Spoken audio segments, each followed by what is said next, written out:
Oke, assalamualaikum warahmatullahi wabarakatuh. Kita off-kan semua kameranya ya. Jadi kita langsung ke materinya tentang rahasia agar pembeli datang sendiri tanpa harus promosi setiap hari. Sebelumnya saya nggak ingin berlama-lama membuang waktunya Bapak Ibu yang menonton video ini, karena saya ingin Bapak Ibu efektif menggunakan waktunya dalam mengelola bisnis, terutama dalam belajar juga. Nah, kita langsung ke materinya. Nah, kenapa saya membuat materi ini? Karena saya juga bukan tipe-tipe orang yang suka basi-basi. Saya lebih suka to the point kalau dalam hal promosi juga.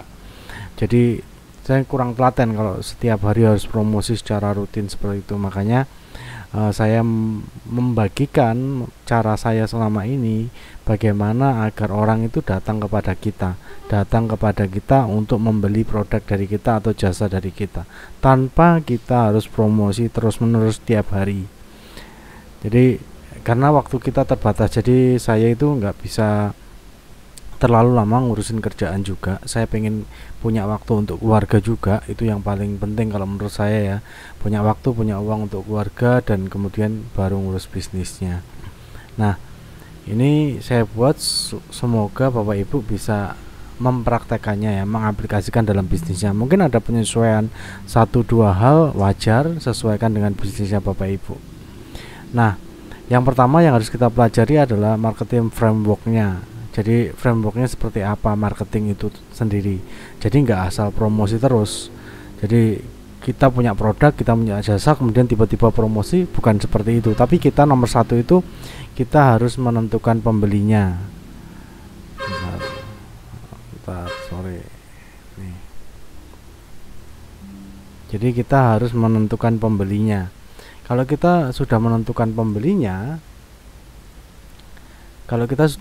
pembelinya, siapa pembelinya, orangnya profesinya apa, kerjanya di mana, kemudian domisilinya di mana, keuangannya seperti apa, hobinya seperti apa, minatnya seperti apa, itu akan mengkerucut ke model promosi yang sebaiknya kita gunakan.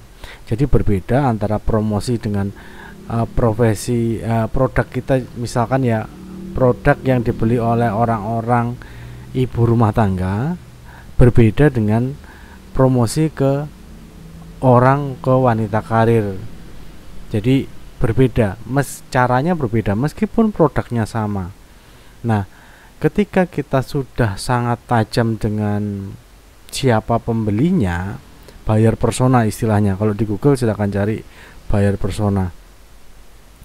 Ketika kita sudah sangat tajam dengan siapa pembelinya, marketing yang kita buat nanti akan jauh lebih tajam, jauh lebih terfokus.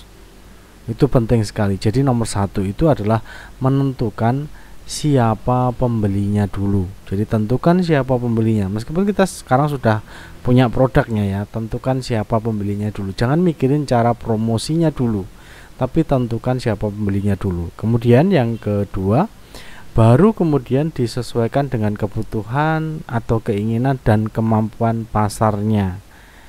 Jadi kebutuhannya apa, keinginannya apa, kemampuan bayar pasarnya apa. Ini maksudnya kemampuan bayar ya. Orangnya tertarik, berminat, tapi nggak sesuai dengan kemampuannya, ya nggak jadi beli.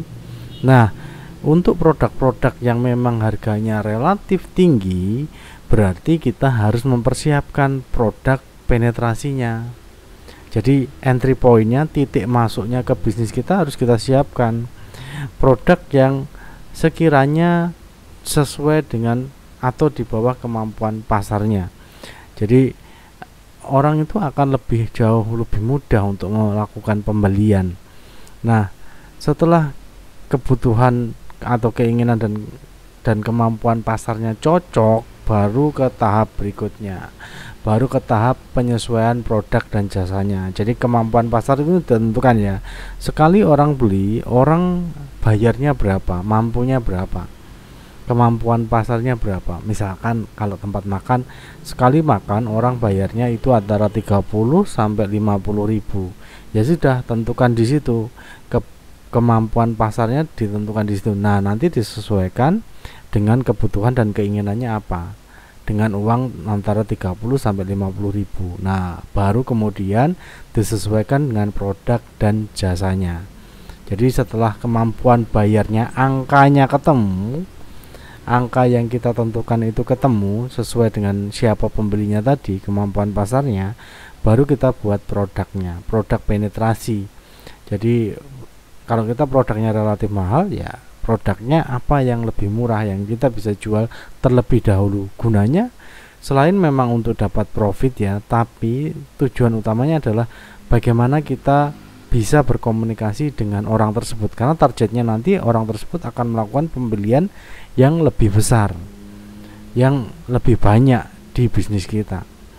Jadi menentukan produk dan jasa ini penting juga.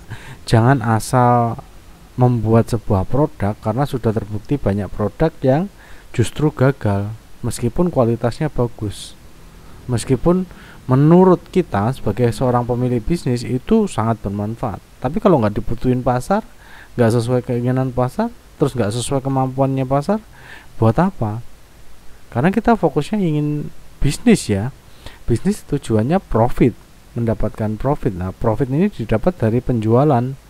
Nah, kalau produk kita nggak laku di pasaran, ya nggak ada penjualan kan, nggak ada uang masuk ke bisnis kita. Makanya kita harus menyesuaikan produk atau jasa yang kita jual. Nah, setelah ketemu produk atau jasa yang kita jual yang cocok, entry point-nya ya.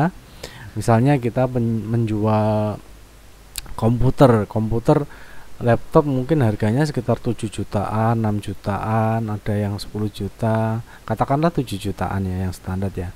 7 jutaan. Nah, orang langsung beli laptop itu, kalau kita nungguin orang beli laptop aja itu akan lama.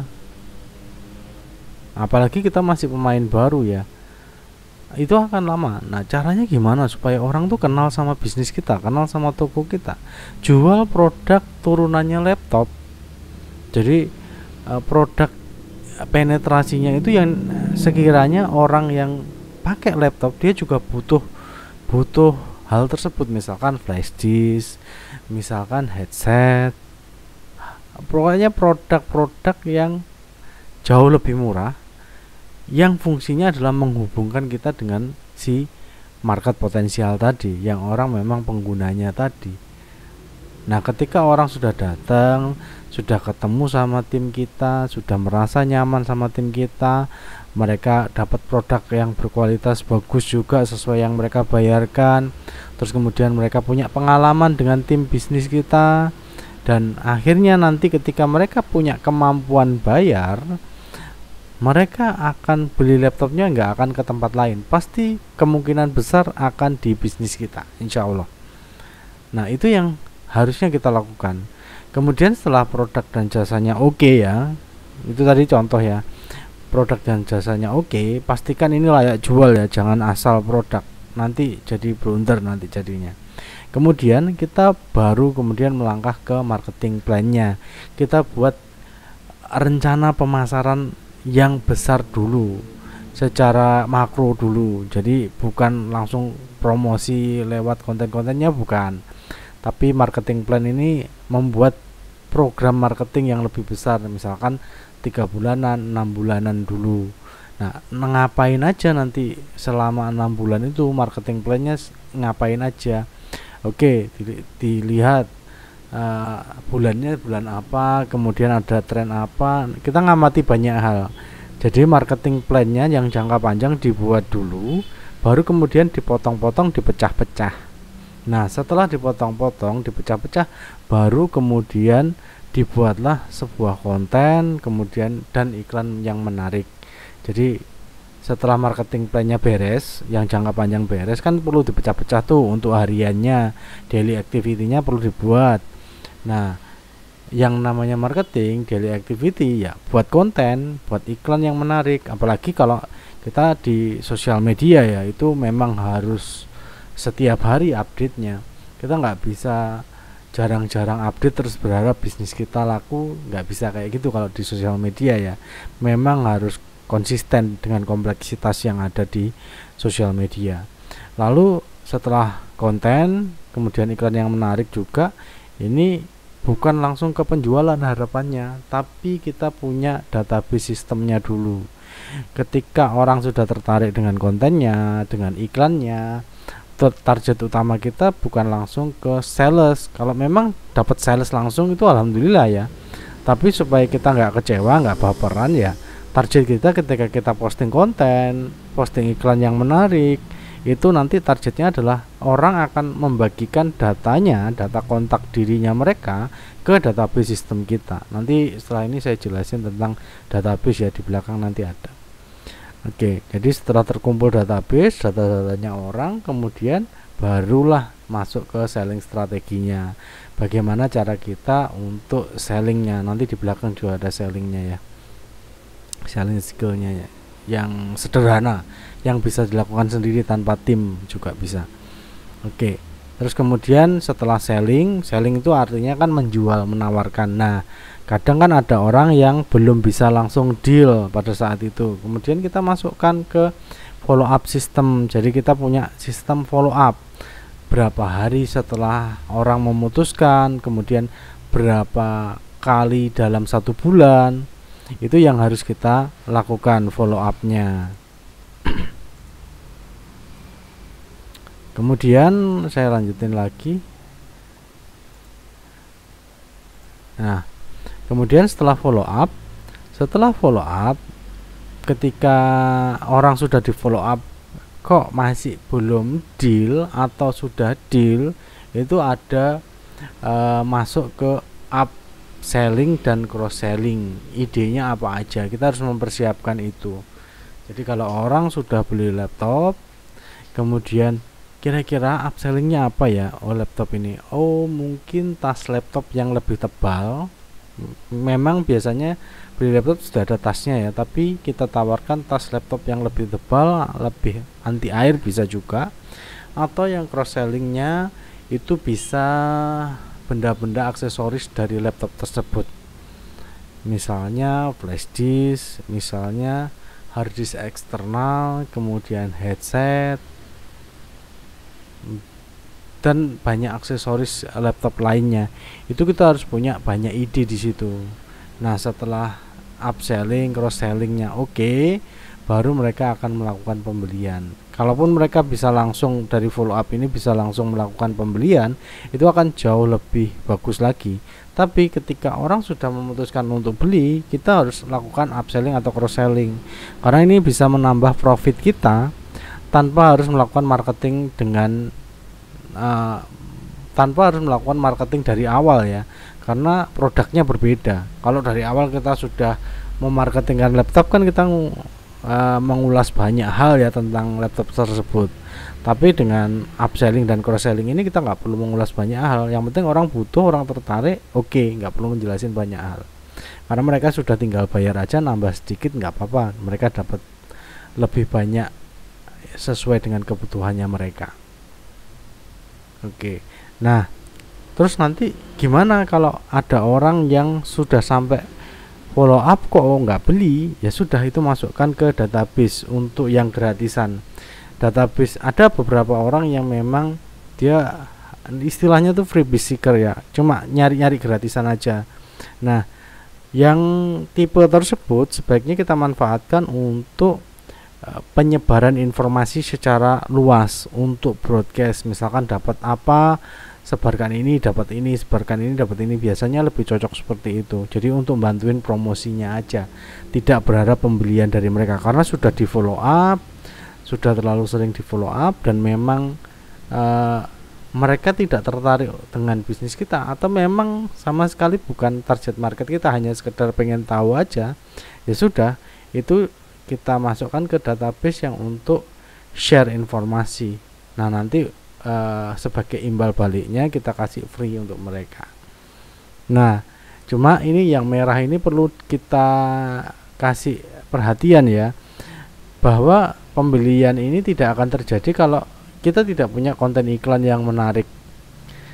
Nah, kalau tidak ada konten dan iklan yang menarik, berarti sistem penjualannya nanti tidak akan berjalan optimal. Nah, makanya saya di Ads Creator itu membantu beberapa bisnis untuk memperbaiki cara iklan mereka, model iklan mereka. Kadang tuh nggak sesuai ya dengan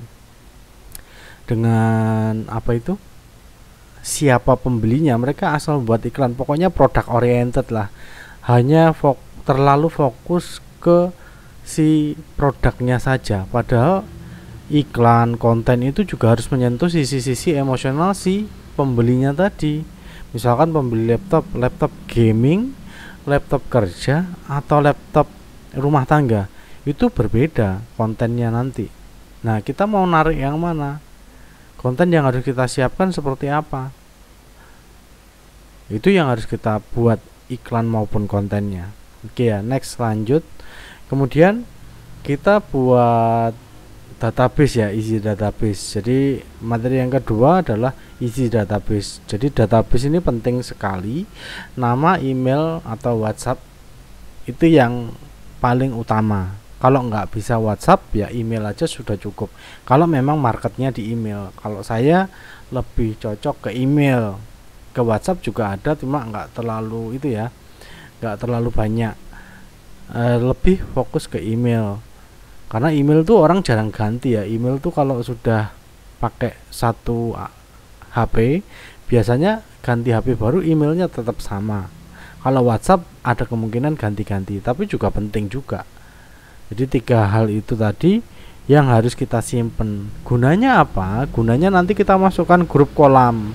Grup kolam ini jadi gini, mungkin pernah lihat ya followers yang ada di Instagram, followers yang ada di fanpage. Nah, itu hanya sekedar angka saja, karena followers itu belum tentu memperhatikan kita. Bisnis kita juga belum tentu juga mereka itu benar-benar perhatian sama bisnis kita dan mau beli dari bisnis kita, karena ada jasa jual beli followers juga kan. Nah, 1000 followers itu berbeda ya dengan 1000 order, beda. Jadi kualitasnya berbeda. Jadi followers terus user itu orang yang sudah ngisi database kita, itu berarti sudah jadi user kita, valid datanya. Kalau hanya sekedar followers itu kalau menurut saya belum valid. Belum validnya kenapa? Karena yes, cuma sekedar angka. Misalnya ada apa-apa sama akun kita ya, akun Instagram kita ditutup, atau ada perubahan algoritma yang itu menghilangkan semua followersnya, kita nggak punya datanya mereka, kita nggak bisa menghubungi followers kita. Makanya penting banget kita membuat sistem database yang sederhana aja. Kalau yang standar sih biasanya di form opt-in ya, yang ada di website biasanya ada muncul pop-up-nya, kemudian kita suruh ngisi nama, email, WhatsApp kayak gitu, baru bisa melanjutkan buka websitenya. Itu biasanya yang standar seperti itu. Nah, yang sederhana aja kita sekarang prakteknya. Yang sederhananya kita pakai WhatsApp bisnis ya, pakai broadcast group. Broadcast group ini adalah sebuah grup yang isinya itu kita yang masukin ya, tapi orangnya nggak ngerasa masuk ke grup, tapi dari WhatsApp kita. Nah, di grup broadcast WhatsApp kita itu nanti kita bisa kirim 1 kali pesan, tapi ke semua orang dalam bentuk pesan pribadi nanti akhirnya yang diterima. Namun ini hanya menggunakan WhatsApp bisnis. Cara membuat grup broadcast silahkan cari nanti di video yang lain ya. Nah, di WhatsApp broadcast ini saya sarankan untuk tidak langsung share promosi, tapi sebagai kalimat pembuka. Jadi kadang kita ajak ngobrol, assalamualaikum, selamat sore, selamat siang, hai bun, kalau marketnya mama masa apa nih. Nah, dari situ nanti bisa untuk pembuka obrolannya. Nah, kalau itu WhatsApp ya. Kalau marketnya berbeda lagi, ada di Facebook, buat grup private. Jadi grup Facebook yang private. Jadi ketika orang akan masuk ke grupnya, itu nanti orang harus ngisi nama, email, kemudian nomor WhatsApp. Bisa kita setting seperti itu. Jadi kita misalkan kita jasa konsultasi tentang bangunan ya, misalkan tentang pembangunan rumah gitu. kita membuat denah rumah, kita membuat desain rumah. Nah, di dalam grup tersebut kita kasih deh foto, artikel, panduan tentang menentukan belanja bahan bangunan, atau tentang bagaimana cara memilih engsel yang bagus, engsel pintu yang bagus. Nah, hal seperti itu kita masukkan ke grup, kemudian kita promosiin deh. Kita promosiin supaya orang yang butuh materi itu, yang butuh pengen tahu tentang hal itu masuk ke grupnya. Nah, sebelum masuk mereka ngisi data dulu. Nah, data ini kita simpan di database kita, entah itu di Excel atau di sistem database, di email marketing yang kita punya ya. Bebas mau pakai email marketing yang seperti apa. Tapi yang jelas orang sudah masukin data, nah itu disimpan. Sebelum disetujui masuk grup, datanya diambil dulu, datanya disimpan dulu, di save dulu di Excel. Kemudian yang belum mengisi data kita japri dengan kata-kata yang ngomong kalau mau masuk grup silakan lengkapi datanya, nama, email, nomor WhatsApp. Kemudian kalau memang nggak muncul silakan isi di inbox ini, lalu kemudian join ulang. Jadi kita pakai kalimat perintah yang jelas. Nah, kadang tuh ada errornya juga ya, ada beberapa pertanyaan yang nggak keluar juga di beberapa orang. Makanya kita antisipasi seperti itu supaya nggak lepas ikannya. Jadi targetnya sudah datang ke kita tapi lepas karena ada bug di sistemnya grup Facebook. Jadi itu yang kedua ya. Terus yang ketiga itu Google Form. Ini lebih simpel lagi, kita membuat Google Form aja, nanti buat di video yang lain ya, ini nanti di video yang lain untuk Google Formnya, cara membuat Google Form untuk database-nya. Jadi ketika orang ingin masuk ke jaringan kita, ingin mendapatkan sesuatu dari kita, informasi dari kita, atau akses yang lebih mendalam dengan kita, orang harus ngisi Google Form dulu. Isi Google Form dulu ya, nama, email, WhatsApp itu yang utama. Kalau mau survei sekalian juga nggak apa-apa. Kalau di Google Form bisa lebih fleksibel ya, ada kolom surveinya juga, dan nanti enaknya bisa otomatis jadi tabel nanti di Google Drive kita. Nah, database itu tuh harta karun ya kalau zaman sekarang ya, apalagi di digital ini. Kalau kita hanya mengandalkan promosi terus-terusan atau ngandelin followers, itu terlalu berisiko kalau menurut saya. Jadi kita memang sedikit-sedikit nggak apa-apa. Kita sambil menata langkah kita, ngumpulin database yang berkualitas. Karena berbeda loh, 10.000 followers dan 1.000 order itu berbeda. Sama angkanya lebih kecil kayaknya, tapi yang satu followers, yang satu order. Followers itu belum tentu order, tapi kalau order biasanya sudah followers. Nah, kayak gitu ya. Jadi kita perlu membuat database ini sesegera mungkin ya. Ini caranya. Lalu yang selanjutnya adalah one punch selling skill. Jadi kita itu harus sekali pukul kena langsung gitu loh.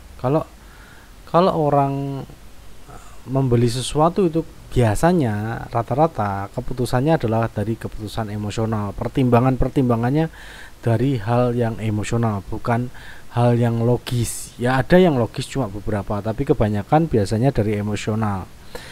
Makanya saya pengen ngajak Bapak Ibu untuk lebih paham lagi tentang bagaimana selling. Kalau tadi kan marketing itu menarik orang ya, menarik orang supaya mendekat ke bisnis kita, supaya kontak sama bisnis kita. Nah, kalau sudah kontak kan berarti kita harus closing tuh.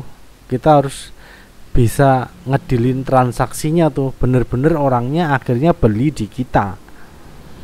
Nah, gimana caranya? Ada banyak cara ya di luar sana, itu banyak teknik, banyak strategi, macam-macam. Tapi kalau kita mau sukses di sellingnya, fokus ke masalah dan harapan besarnya. Jadi kita harus fokus ke masalahnya apa, harapan besarnya apa. Kalau toko komputer tadi ya, contoh laptop tadi ya gitu, lanjutin contoh laptop tadi. Masalahnya orang itu apa kalau mau beli laptop?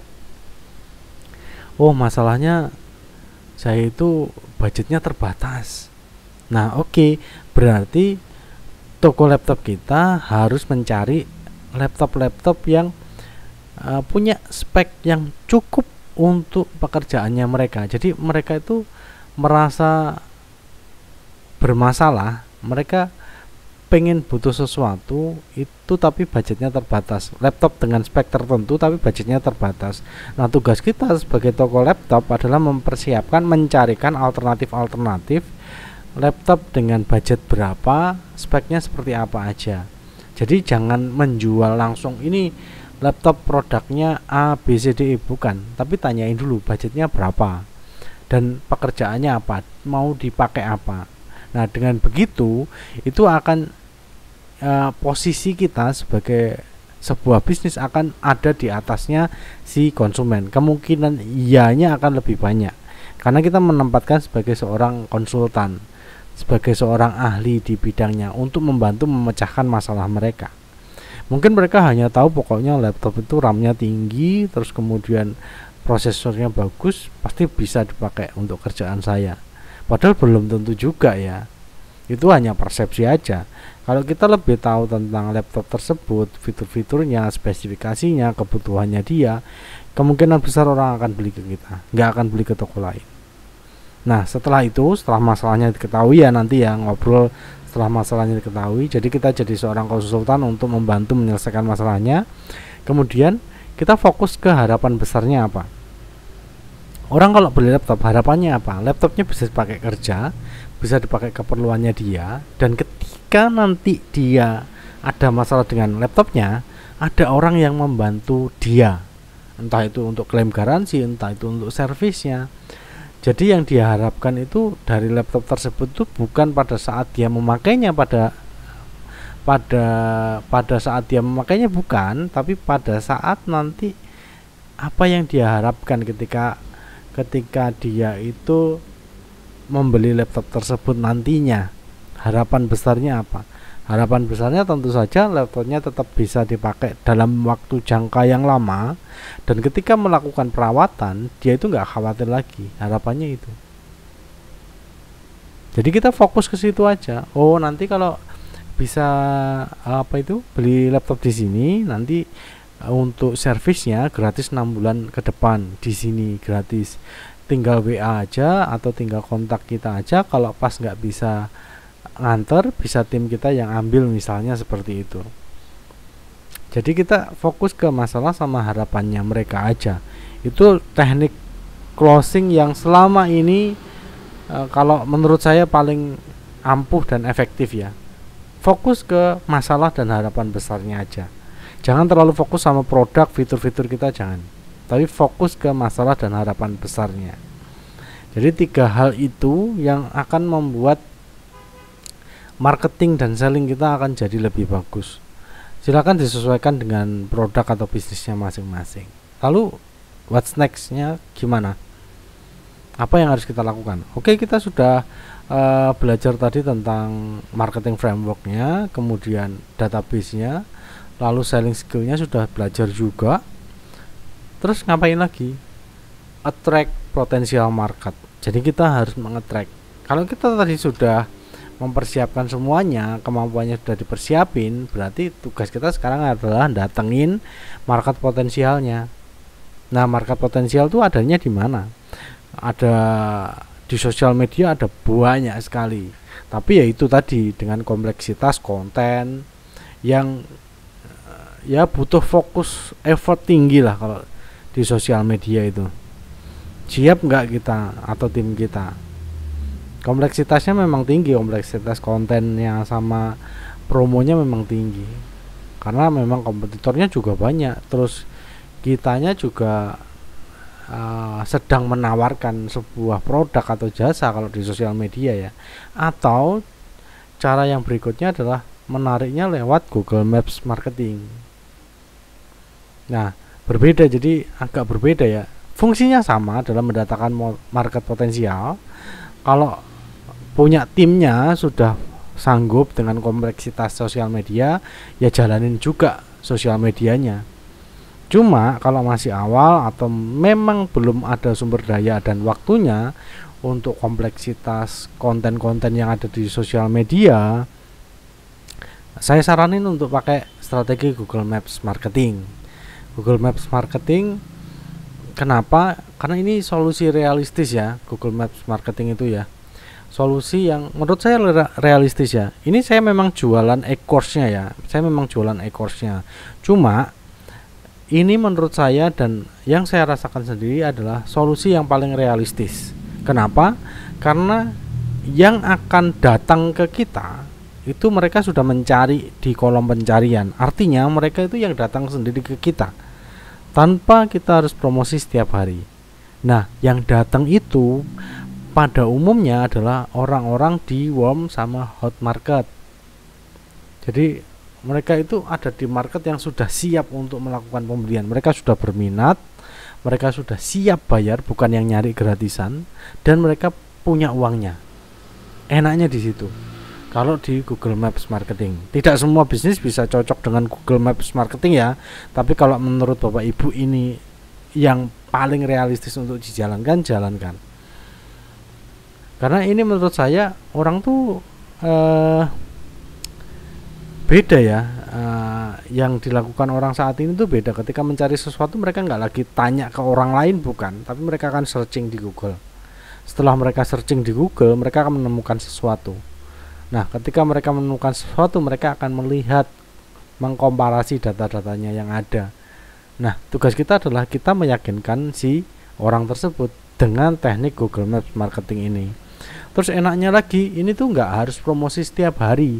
Konten-kontennya tuh nggak harus update seperti sosial media setiap hari harus update konten terus, enggak.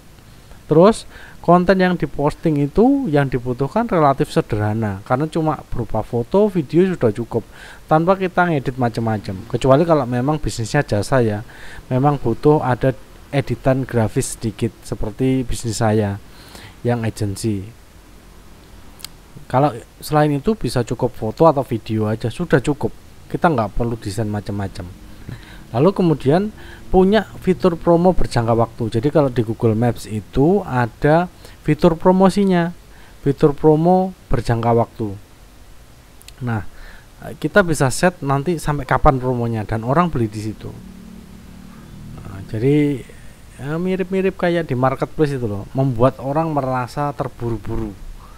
Lalu kemudian kita dikasih juga website gratis dan artikelnya bisa terposting otomatis. Jadi ada website gratis nanti dari Google-nya, dari Google Maps-nya, ada Google Site, terus kemudian artikelnya itu akan terposting otomatis karena ketika kita update konten di Google Maps itu akan masuk, info terbarunya akan masuk ke websitenya tanpa kita harus ngelola websitenya. Kita hanya ngeset di awal aja, tapi kita nggak perlu ngelola websitenya setiap hari. Nah, kemudian si Google Maps ini juga akan jadi ukuran kredibilitas sebuah bisnis.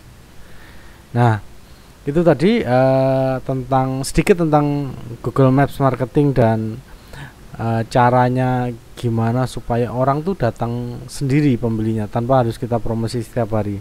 Nah, ini saya mau praktekin langsung ya, kasih contoh ya. Kasih contoh di sini tentang Ads Creator. Sini juga jarang-jarang posting, tapi tadi ada yang WA juga. Orang tuh nyari di sini. Bentar saya keluarin ini ya, saya share screennya. Windowsnya saya share.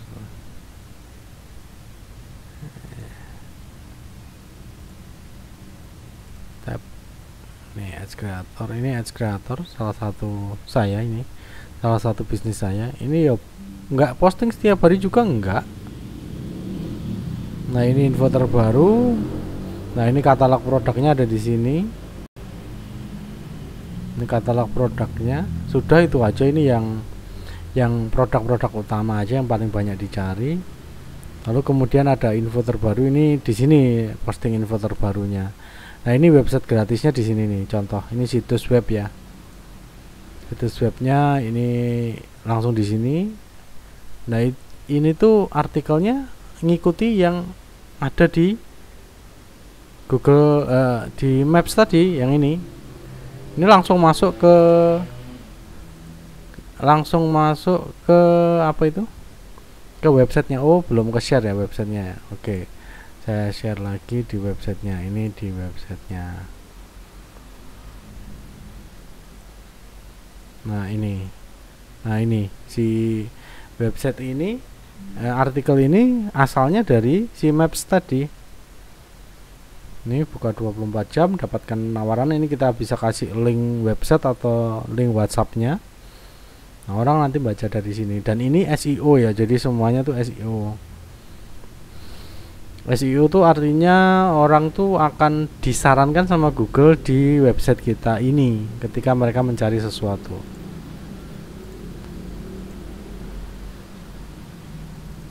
Kemudian saya share lagi untuk, oh ini ada contoh materinya ya, isinya Google Maps tadi ya, Google Maps Start Marketing tadi. Ini ada satu video ya,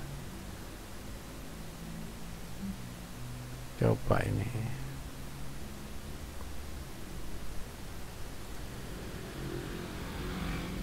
Karena ini ada satu video tentang Google Maps marketingnya.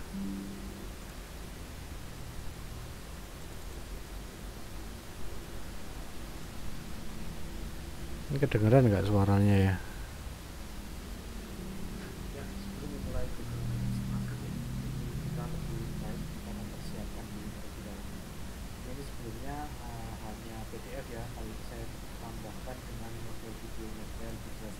Kolam database-nya yang sederhana. Kemudian alamat lengkapnya silakan cari alamat lengkap bisnisnya di mana, jalan, nomor, RT RW, kelurahan, kecamatan, kabupaten kota, provinsi, dan kode posnya. Semakin lengkap semakin baik. Kemudian yang berikutnya adalah foto dan video. Isinya tentang apa aja foto dan video itu? Isinya adalah tentang di balik layarnya seperti apa, di belakang layarnya seperti apa. Kemudian update informasinya seperti apa. Update informasi itu ya yang terbaru, info yang terbaru mengenai di bisnis kita. Kalau memang info update-nya nggak setiap hari juga nggak apa-apa. Kemudian katalog produk dan jasa yang kita miliki. Kemudian tim kita siapa aja. Terus kemudian testimoni pelanggan ini di review nanti ya. Kemudian operasional bisnisnya ngapain aja, kegiatan bisnisnya ngapain aja. Jadi itu yang perlu kita tampilkan. Kemudian 3 produk terlaris ini untuk produk terlaris ya. Jadi jangan semua katalog masuk ke Google Maps saran saya, karena nanti orang bingung kalau sudah banyak. 3 aja, cuma kasih clue-nya ini. 1, keunggulan dari yang lain apa produk kita ya. Terus kemudian harganya kompetitif dibandingkan kompetitor. 2 hal ini insya Allah bisa membantu menarik orang untuk masuk ke bisnis kita. Minimal berinteraksi terlebih dahulu lewat pesan chat di Google Maps. Lalu kemudian text copywriting. Text copywriting ini harus bisa dibaca sama manusia dan juga harus bisa dibaca dengan sistem, menyesuaikan dengan kata kunci dan kata kunci utama dan kata kunci turunannya ya.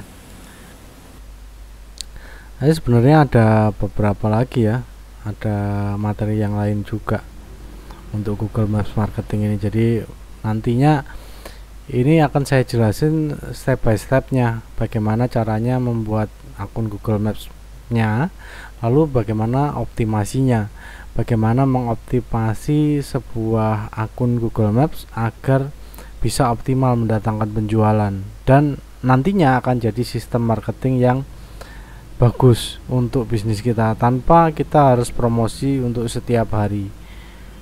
Jadi si program marketing yang kita buat itu benar-benar akan tepat sasaran ke market potensialnya, bukan ke semua orang ya, tapi yang memang benar-benar potensial di bisnis kita. Jadi kita nggak akan buang waktu terlalu banyak untuk orang yang tidak tepat. Jadi bukannya kita nggak mau ngurusin semua orang ya, tapi ya namanya bisnis, kita harus fokus manajemen tenaga, waktu, pikiran, uang kita juga ke orang yang memang sudah siap untuk melakukan pembayaran dan punya uangnya. Jadi ini tuh menurut saya solusi yang paling realistis ya untuk Bapak Ibu yang memang masih terkendala dengan kompleksitas konten-konten yang ada di sosial media, yang belum ada sumber dayanya, bingung harus bagaimana konten-konten hariannya. Kalau memang bisnisnya cocok, bisa pakai strategi Google Maps marketing ini. Kalau mau konsultasi, silakan konsultasi dulu ke nomor admin ya. Tanya apakah cocok bisnisnya dengan Google Maps marketing ini sebelum melakukan pembelian. Oke, saya rasa itu ya untuk kali ini ya, tentang bagaimana caranya mendatangkan pembeli biar datang sendiri tanpa kita harus promosi setiap hari. Jadi yang pertama, marketing frameworknya benar-benar harus ditata ya. Terutama ini nomor 1 tentang buyer personanya, ini penting banget. Buyer persona harus tahu dulu. Kemudian database harus segera dibuat, sesederhana pun nggak apa-apa, tapi kita punya data yang valid, bukan hanya sekedar angka followers. Lalu fokus ke masalah dan harapan besarnya orang. Ini teknik selling yang paling ampuh kalau menurut saya, tanpa mengecilkan teknik-teknik lainnya ya. Tapi kalau kita masih sendirian, masih timnya kecil, masih baru mulai, fokus ke ini, masalah dan harapan besarnya orang apa, kita masuk ke sana seperti yang saya jelasin tadi. Itu akan mempercepat teknik closing kita. Kalau iya ya, kalau enggak. Lebih enak lah waktunya, kita nggak buang-buang waktu lagi. Lalu jangan lupain untuk terus-menerus menarik market potensialnya. Jadi meskipun kita sudah dapat market potensial, entah pakai cara sosial media maupun Google Maps marketing, tetap harus terus ditambah jumlahnya. Karena pasti akan ada orang yang ngeblok kita, pasti ada orang yang unsubscribe kita, pasti ada. Jadi itu supaya nggak mengurangi jumlah database kita harus terus-menerus menambah jumlah database-nya. Oke, saya rasa itu ya. Saya nggak mau mengiming-imingi Bapak Ibu dengan angin surga bahwa produk ini akan bagus untuk semua bisnis, enggak. Ini hanya saya sampaikan sebagai solusi realistisnya. Ketika Bapak Ibu belum siap membuat konten yang kompleks untuk sosial media, tapi pengen meningkatkan penjualannya tanpa harus repot promosi setiap hari, gunakan strategi Google Maps marketing ini. Saya Chandra, akhir kata, wassalamualaikum warahmatullahi wabarakatuh. Semoga ini bermanfaat.